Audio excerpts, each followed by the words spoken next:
China has announced President Xi Jinping will travel to Moscow to meet Russian counterpart Vladimir Putin. Our Asia correspondent Brent O'Halloran joins us live from Taipei for more on this. Brent, what makes this visit so significant and controversial?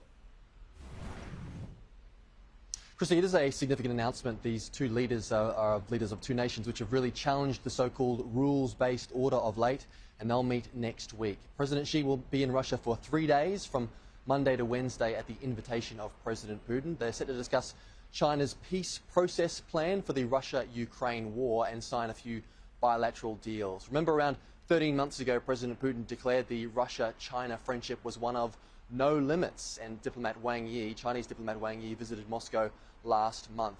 The news of President Xi's trip was delivered at China's daily foreign ministry press conference this evening.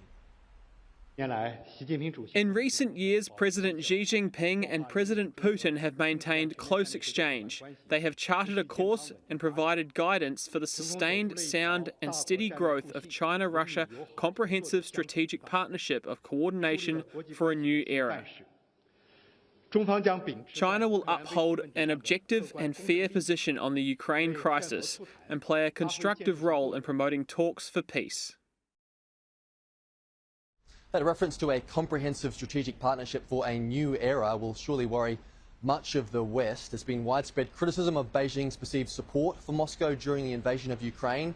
The US claims China has been effectively allowing Russia to skirt some of the sanctions imposed since the start of that invasion by significantly increasing trade and buying up the oil Russia is now unable to sell to most other countries.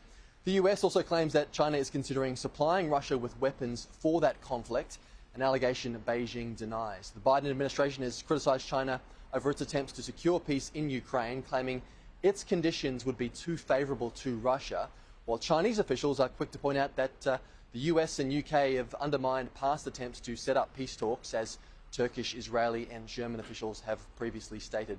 The new Chinese foreign minister, he recently implied that the United States is deliberately prolonging the conflict in Ukraine. So, Christy, it's been reported that President Xi will also soon speak with Ukraine's president via video link.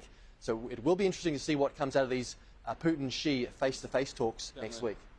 Yeah, it will certainly be very interesting. And Brent, that's not the only significant news in terms of international diplomacy regarding China. Yeah, that's right. It's been announced that President Xi will also host the Brazilian president, Lula da Silva, next Sunday. President Lula has a similar stance on the Ukraine war as China. He also rejected calls for Brazil to send weapons to Ukraine, saying that Brazil is more interested in working to secure peace than sending more weapons to a war zone. And the big news here in Taiwan this week is that Honduras will sever diplomatic ties with Taiwan to officially recognise China. Now, the Central American nation is one of just 14 countries which have had an official relationship with Taiwan, a self-ruled territory which China claims as its own. So that's a big blow to Taipei and the Taiwanese President Tsai Ing-wen, who's seen 9 countries cut ties during her tenure. But of course, it's a decision celebrated across the strait, Christy.